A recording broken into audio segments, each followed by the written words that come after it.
Olly Bridge has worked with Formula One champions and Olympians. Now he's taking the exact same experience in helping business leaders become high-performing decision makers. Let's find out how.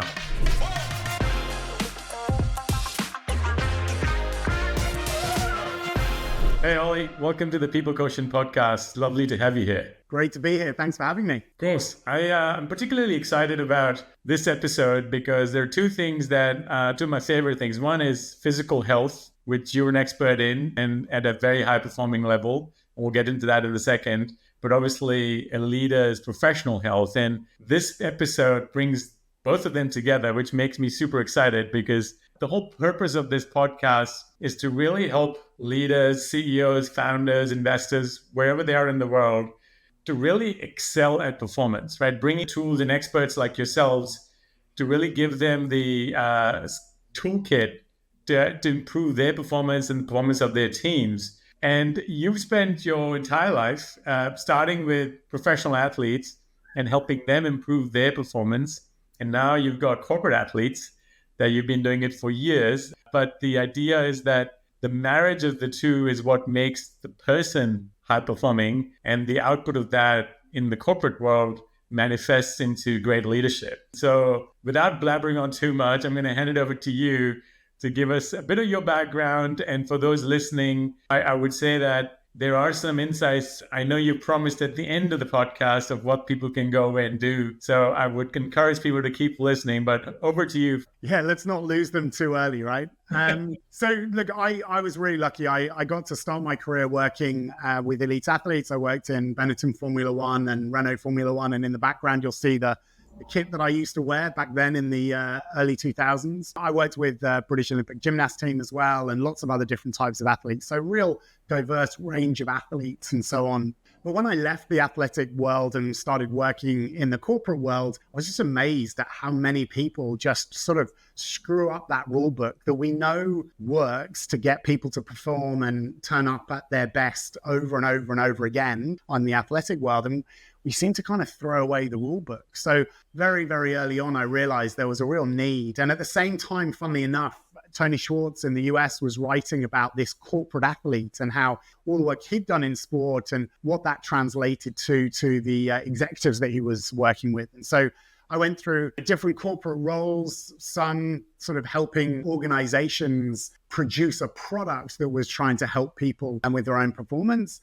whilst also on the side running my own business, working one-on-one with people, trying to help them to unlock their best performance, but in a way that didn't deplete them in every other way. Perfect. So basically what you're trying to say is that you took on the best practices and everything you learned in the athletic world, reframed it for us mere mortals in the business world. Anyone who's listened to my podcast or any of them knows that I've always wanted to be an athlete. So anytime somebody brings anything insightful from that world, I'm ready. Bring me the toolkit. I'm ready to apply. But what you've done is you've sort of calibrated that for people like us who are looking to improve ourselves, both as humans, but also our businesses, and then teach us how to do that. And would that be a fair way of saying what is it that you do? Yeah, 100%. And in fact, it's funny you say that because, I wanted to be a professional athlete. I just didn't have the skill to be able to do it. So the next best thing was me to train as a sports scientist and support those people that were good enough. And in fact, my business partner, Justin Vaughan, he is actually an ex-international cricketer. And so we often have lots and lots of laughs about the fact that he was good enough to go and do it. Yeah. And I was just the supporting team around the outsides.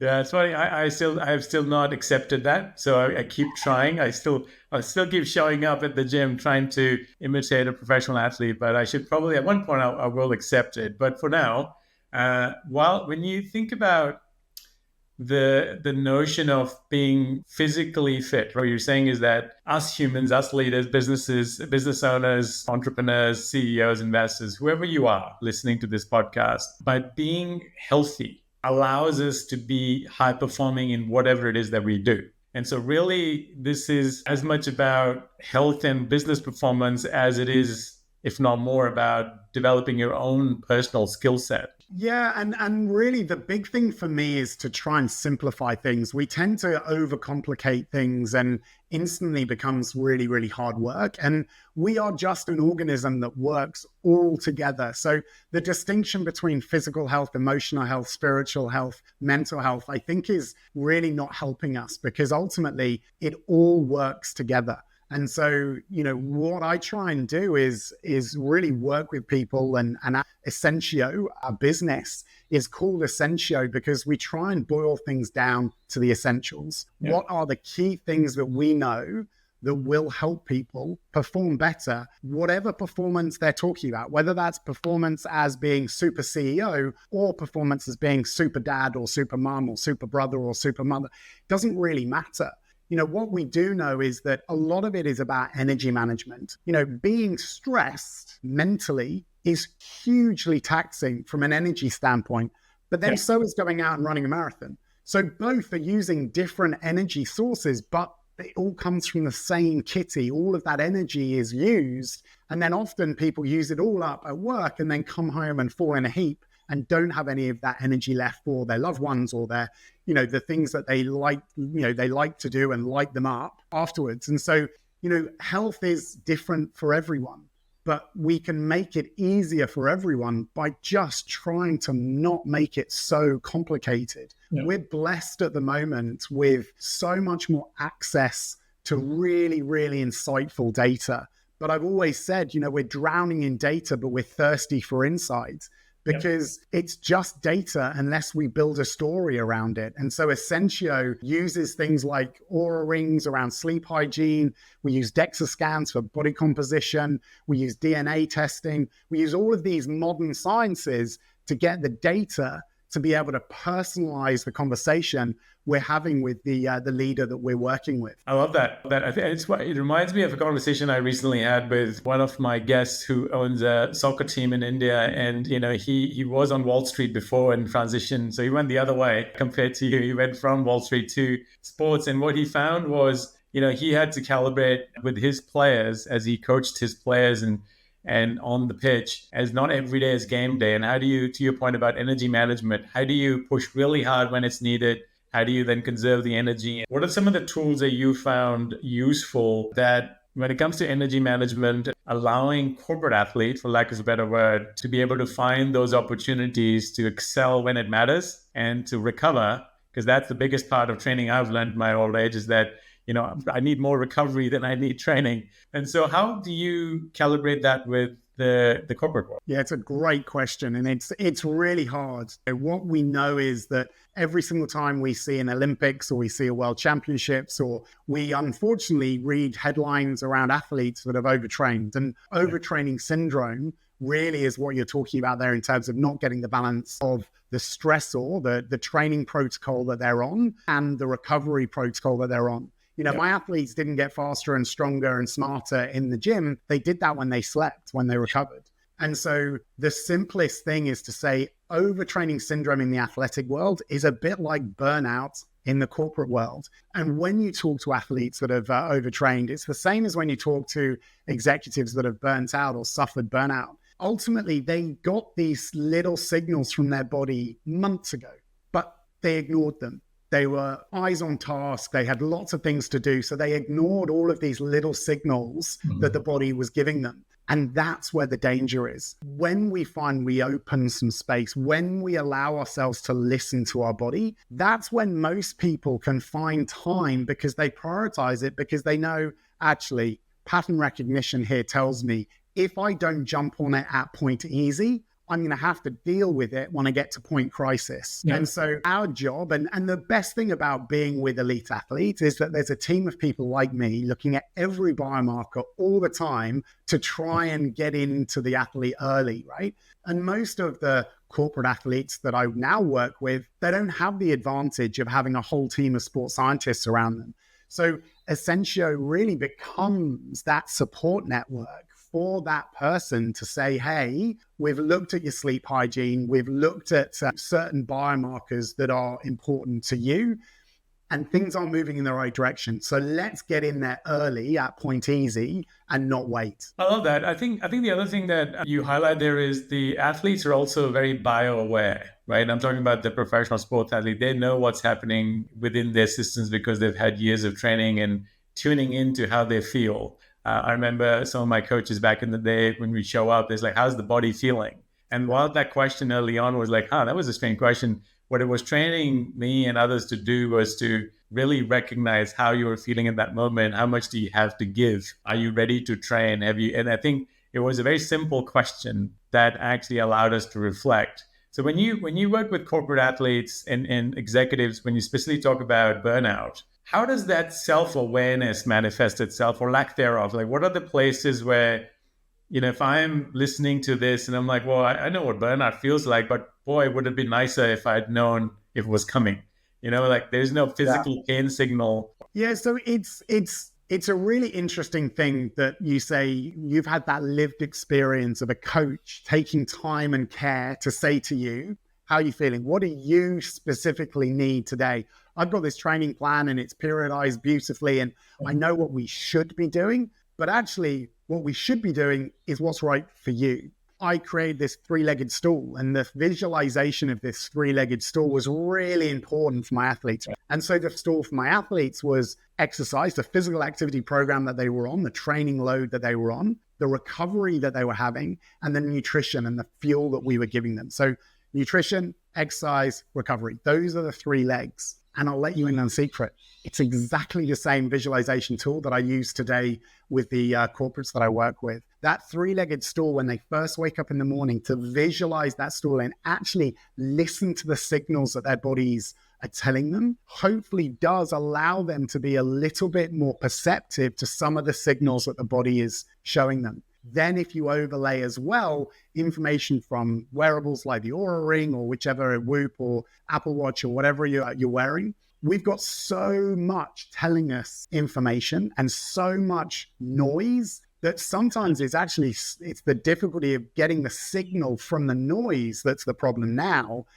And with all of the media, excuse my French, but BS that goes out about new fad exercises, new fad diets, new fad this, new fad that, it's actually quite hard to be able to cut through the noise to actually pick up on that signal. And again, at the risk of repeating myself, that's why we come back to the real essentials. Are people moving their bodies throughout the day? Are they getting out into nature and nature bathing? Are they really reinforcing their social groups and getting that real human to human connection that's so critical for us? Are they fueling their bodies right? Are they sleeping well? And if they're not sleeping well, let's look at why that is. Those basics, those things that we've known have worked for millennia, we need those in our lives. So it stands to reason that when we don't have them, things don't go so well. So when you think about, if I'm a CEO listening saying, hey man, I'm really busy, I've got lots going on. My team's got a lot going on. Where do I start? I may not be ready to take the jump, but you're like, hey, look, there are things that self-reflection and self-awareness is where you were when we were talking a few minutes ago, which leads to, okay, now what do I need to do differently? How does that journey look like typically for your executive clients? Yeah, so can I add a little bit to that as well? Because it's also the emotional health, relationship health, mental health that's part of that as well. So it all starts with knowing your numbers. I just think it is the most fundamental thing we can do. Know where you're at and know where you're moving. So we talk about rolling averages. Most people are living in the gap of where I am or where I want to be.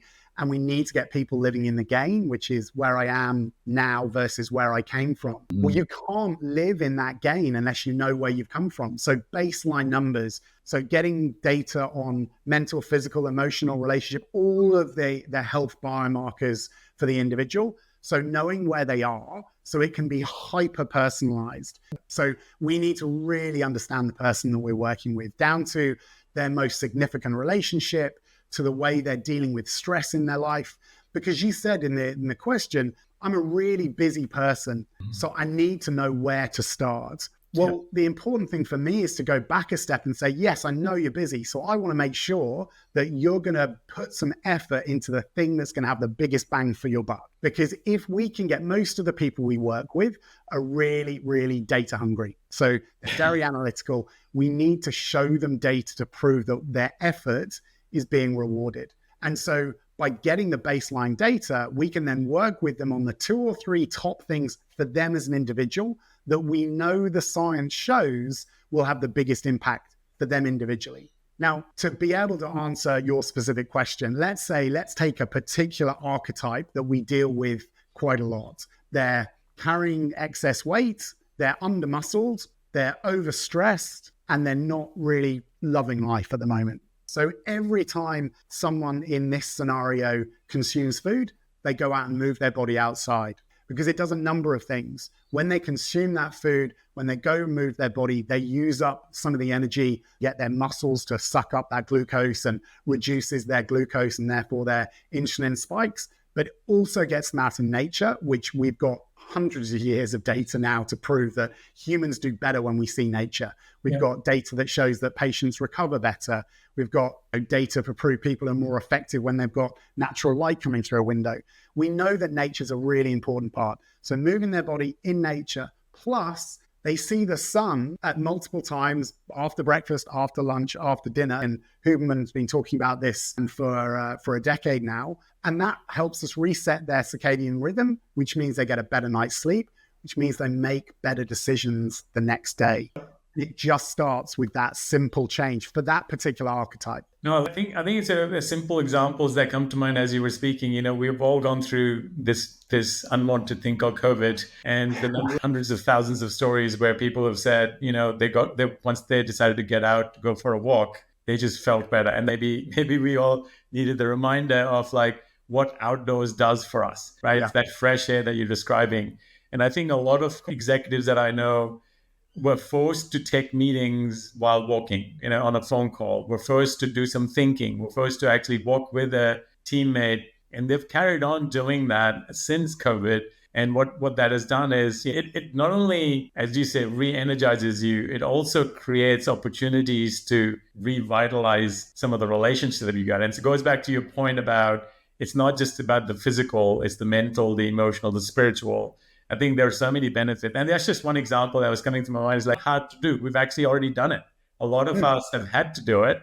Keep doing that and bake it into your daily program and see how, you know, the magic that brings. But what happens then? I think where you started to touch on was better decision making. Can you speak to how that has resulted in people making better decisions? Yeah, absolutely. So there's a absolute plethora of research around our energy level dictate the relative scale of our decision making. Yeah. So if we're burning through all of our energy in the morning because we're super stressed, we don't make great decisions in the afternoon. So there is evidence that came out of Sydney Uni just last year that showed that if an executive has a 45-minute sleep debt, so going from 7 hours to 6 hours 15, it reduces their executive functioning of their brain by between 5 and 10% for a 24-hour period. So most of your listeners, I'm assuming, will be earning the big bucks because they make the big decisions. Now, if I was to say to anyone, I'm going to reduce your ability to make good decisions by 10%, most people say, the hell you are. But just by going to bed a little bit earlier and making sure that 7 hours is absolutely sacred.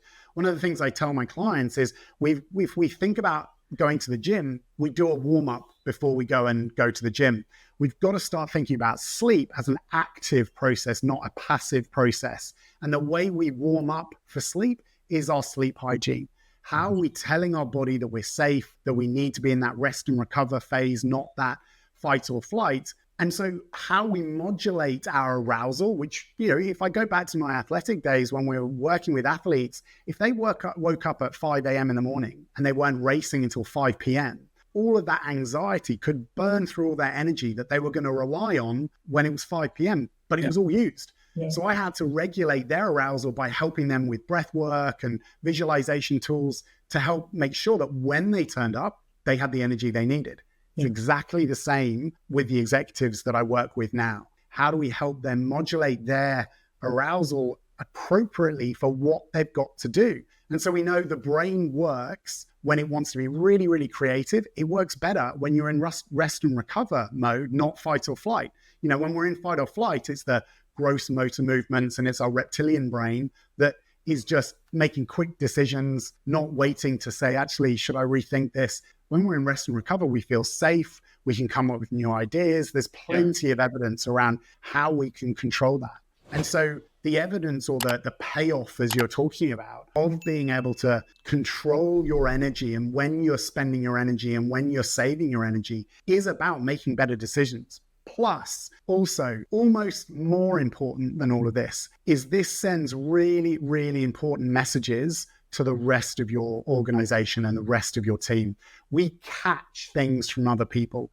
And so the role modeling of looking after and prioritizing your well-being cascades throughout your organization and allows people the permission to say, hey, I'm going to book a walking meeting in your diary, or I'm going to make sure that I get out because I need to make sure that I can see some sunlight.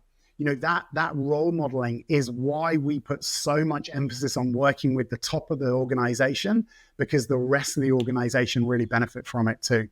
You're absolutely right. The people listening to this, and you don't have to be a leader by title. What you're saying is a well-rested leader is somebody who's able to make really important decisions effectively. Now, if your goal is to make really effective, big decisions, and as you go up in the organizational stack, that's what you get paid to do, you better be making good decisions and quickly. One of the things I recently had a conversation with Kim Powell, who wrote a New York Times bestseller, and she said that she had researched data on 17,000 leaders, and what she found was people who made decisions quickly, those leaders were high-performing leaders by 12 times. So a CEO is 12 times likely to be a high performer if he, she, or they make decisions very, very quickly. And that doesn't mean you made bad decisions, but the fact is, if you're relying on the ability to make big decisions, make decisions quickly, you better have the fuel to be able to do it. And I think that's where you come in saying, look, if you want to get to that level of high performance, then you've got to make sure you give yourself the chance. And sleep obviously is a big part of it, right? And all the rest that you just described. So as I take all of that in, I think listening to you, there are a few very clear things that people should be able to do that are not necessarily big transformational changes, right? And I think that's really your coaching, going back to the beginning of the conversation, that keep things simple. Yes, in this data-rich world, go from data to insights, but go from insights to action. And that doesn't have to be a massive, transformative change in your life. You can do certain things very simply and quickly. Would that be fair? Well, 100%. Compound interest of making small but regular changes throughout your day is where we get behavior change and health change. It's not the come New Year's Eve, right, I'm going to go to the gym 6 times a week and eat only clean. It's proven time and time and time again. We need to help people get nudge points throughout the day that remind them, hey, I need to stand up. Hey, I need to get out into the sunlight. Hey, I need to make sure that I'm investing in me so that I can get the most out of me. And so it is those little things. And the game mechanics that social media is using, well, let's use those game mechanics for good in our real world. So, we need those nudges, and some of the things that if we take that same archetype again and say that person that's under muscled, one of the easiest ways to start building a bit of muscle is when they're brushing their teeth, do 50 squats. Yeah. So they've got the trigger when they brush their teeth, they've got the action of doing the squats, and the reward is they either get stronger legs or they get minty fresh breath, right? Yeah. What I love about that part, Olly, is that you can incorporate a lot of these things into your pre-existing daily life routine, but it's just a matter of being aware that you need to do it. And as you said, living in that world of gain, having a baseline to know where you're starting off without judgment. It is what it is. Start where you are and then incorporate these things. And the thing that you said previously also about role modeling, and role modeling means your team. So if you're a CEO or a founder listening to this, or if you're somebody who's got a team of one, or you are somebody who's very active in the community, it doesn't really matter. But your actions as you lead through this practice is going to then inspire other people to say, okay, well, that's a good little thing I could do too. And I think that it scales. I think that's really the point of what you're saying, which is that this is a scalable practice that leaders, once they adopt, and it will permeate through the organization. And in that regard, do you also work with not just individuals, but the entire organization? And how does that manifest in terms of outcomes for companies? Yeah, so we do. So we'll do workshops and seminars for larger groups. Our biggest win, though, is when we get a leader to have one of these epiphany moments. Yeah. You mentioned in different terminology, but you were basically talking about habit stacking. So I already go and get my coffee. So when I go and get my coffee, I'm going to get a coffee that's a kilometer away rather than 200 meters away because I know I get extra steps. Or I'm now working from home. When I put the coffee machine on, while it's warming up the water, I'm going to do 20 press ups. And throughout the day, you find different triggers that allow you to habit stack something you're already doing to something that you can do while waiting for it. That's where we see things really stick because you get that trigger.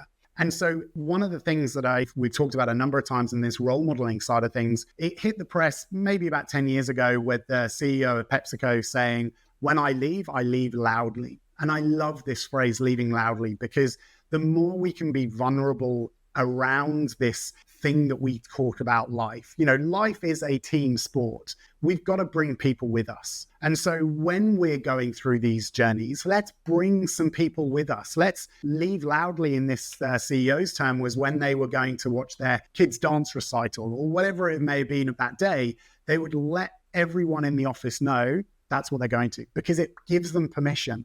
When it's health related, and remember, health related doesn't mean just having trainers in your hand going for a run or budgie smugglers to go out and for a swim. It's about, hey, it's really important that I go and be there for bath time for my kids. So I'm going to make sure that everyone in the office knows that I'm doing this because you are setting the tone. Yeah. And so being a team sport means the whole team win. And those habit stacks, if we can make those systems and James Clear in his book Atomic Habits talks about we don't fall to the level of our motivation, we fall to the level of our systems and processes. So within workplaces, super important that we start to get some of those systems and processes that catch our people when they are under stress or underslept or struggling with lots of different things. That's when we make poor decisions. But if we have the systems in place that, hey, every single day, I know that I book in 5 walking meetings and it's in my diary. If it's in my diary, I don't miss it. We know that what gets measured gets done, right? So by knowing where I'm starting from, by knowing my numbers right now, I know how I'm progressing and it allows me to just bathe in the dopamine of achieving something. Yeah. So if I'm proving that I'm moving in the right direction, just feels great. And those game mechanics that social media are using, we can tick a box that allows us to feel great. And then we have a streak going. There's loads of things that we can do. But if we do them in a visible way in a workplace, we can, as I say, be a team sport and bring everyone along with us. It reminds me of the time when one of my workplaces, I walked into an office of one of my colleagues and he was doing push-ups and he'd closed the door, but I sort of knew he was in the office and I couldn't see. So I sort of got worried. So I opened the door and behind the door, he was doing push-ups. And it was an instant sort of a reminder for me that I haven't done push-ups in a while. I'd been doing other things. And so that evening I went and did a few push-ups. It was inspired by him. And then it became part of an ongoing thing between he and I is like, hey, how many have you done today or this week? And so that was a very healthy, it improved our relationship as colleagues. And so I think to your point, it's giving permission, it's giving ideas, it's inspiring people, it's building relationships, and then there is a lot more beyond just the work that brings them together. I think it's lovely and it almost inspires me to say, hey, look, next time when I'm sitting next to a few corporate clients or colleagues, we should all sort of have a first 5 minutes like, what do you do in terms of your habit stacking? What habits do you have that maybe you can teach me? I'm shameless when it comes to learning new things from people. So hopefully people listening to you can maybe, turn to their colleagues today, tomorrow, whenever and say, hey, what do you do that maybe I can incorporate? And I think that builds that overall high-performing team culture. And I think that trust, which is the underpinning element of any high-performing team. Yeah. Yeah, and I think one of the things that I pick up on there is if you love to sort of use other things, use this, right? If you're in a meeting and you've been sitting down for more than half an hour, just stand up. If you can give someone, and a few years ago, obviously the first follower, became a big craze, and there was that great YouTube video that circulated about the dancing at a festival. But it's really powerful. If you can stand up and get somebody else to stand up, it is catching. We are social creatures. It is an amazing thing to be able to instigate the change that has a dramatic impact. Stanford did some research that showed that if we take 3 groups of people, and they did take 3 cohorts, one that did a seated meeting, one that did a standing meeting, and one that did a walking meeting. The walking meeting had double the amount of divergent ideas, new solutions to old problems. We need that oxygenated blood to our brains to come up with these new ideas. And if you can be that person that instigates that change in a room, to your point, that's a trusted room that allows people to be their true selves, it's incredible what can come from that. It's pretty powerful. Olly, as we get towards the end of our conversation, if you had to leave people, and you've already given us so many ideas, like I'm definitely doing squats while brushing my teeth.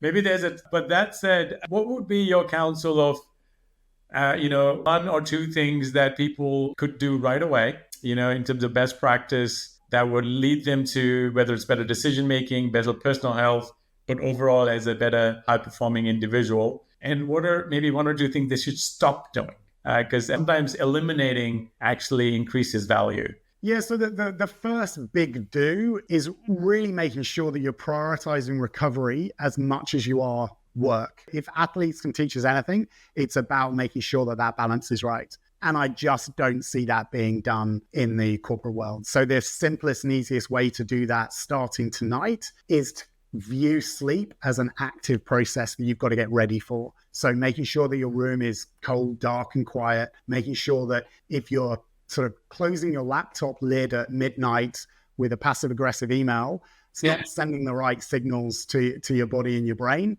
So how do you do some breathing exercises to bring yourself down? Simple box breathing, but fundamental. Let's get sleep and recovery sorted first, because it will have a cascade impact on your next day that will make better decisions, make you feel better, but it will also be catching other people. If your head's up, they catch it. So first and foremost, the thing is treat sleep as an active process, prepare for it like you would going to the gym, and get that sleep hygiene right.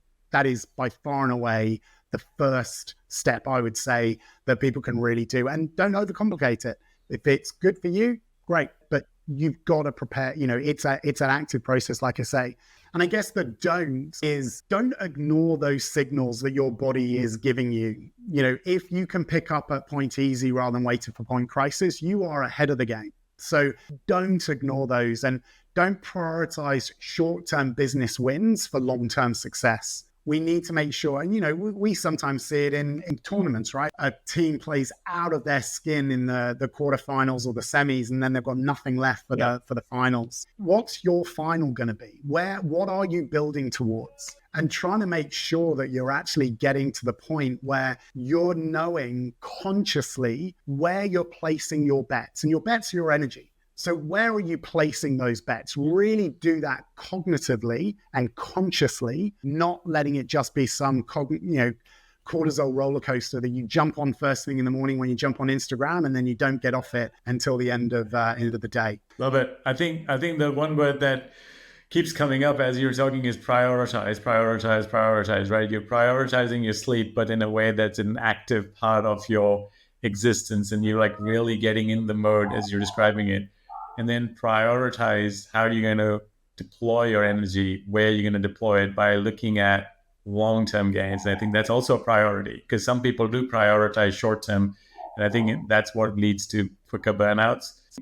Olly, this has been great. Lovely to have you here. This was super insightful. I think those listening in, especially as they're trying to up their game in any format of life, this is going to be really helpful. So thank you for taking the time. Thank you so much for having me. It's an absolute pleasure. Talk soon. Cheers. Looking for more ideas on how to accelerate your business growth, hire amazing people, and improve your leadership potential? Check out our full-length episodes on the People Quotient podcast. Subscribe now.